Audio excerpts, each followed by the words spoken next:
ఈ పోలీస్ వాళ్ళకు ఐబొమ్మరావు ఒక్కడే దొరికిందా? అసలు main candidate movie rules piracy చేస్తుంది.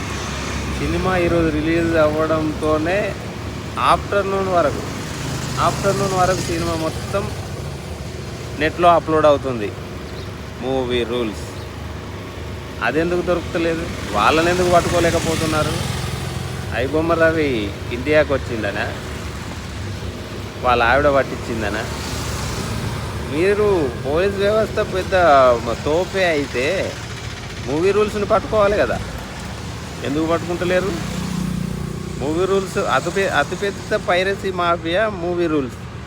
ఐబొమ్మరవి ఈ ఓటీటీలోకి వచ్చిన సినిమాలని మాత్రమే ఐబొమ్మలో అప్లోడ్ చేసిండు. వాటి వల్ల పెద్ద ప్రాబ్లమే లేదు సినిమా ఫీల్డ్కి. అతిపెద్ద మాఫియా మూవీ రూల్స్, దాని ఎందుకు పట్టుకోలేకపోతున్నారు? చాలా చాలా గొప్పగా ఇచ్చారు మీరు ఇంటర్వ్యూ. పోలీసులు తలుచుకుంటే ఏమైనా చేయగలుగుతారు, మీడియాకు సవాలు విసురుతారా, అది ఇదని ఏం హైప్ ఇచ్చారు సార్. సజ్జనార్ గారు నిజంగా మీరు తోపు అనుకున్నాం ఆ రోజు. మరి ఏమైంది ఈరోజు? పట్టుకోవాలి కదా. మీకు ఇంటి ఇస్తాను, తీసుకోండి.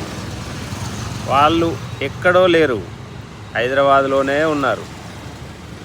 పైరసీ కూడా హైదరాబాద్లోనే జరుగుతుంది. మీ పోలీస్ డిపార్ట్మెంట్ వాళ్ళ సహాయంతోనే జరుగుతుంది. పట్టుకోండి, బయట పెట్టండి. నేను చెప్తున్నాను కదా, మన హైదరాబాద్లోనే ఉన్నారు. మూవీ రూల్స్ పైరసీ మన హైదరాబాద్ నుంచే వెళ్తుంది, పక్కా ఆధారాలతోని. మీకు మీ వల్ల కాదు అంటే చెప్పండి, నేను హెల్ప్ చేస్తాను మీకు, నేను సలహాలు ఇస్తాను మీకు. పూర్తిగా చెప్పను కానీ హింట్ ఇచ్చాను. హైదరాబాద్లో పైరసీ జరుగుతుంది, పట్టుకోండి.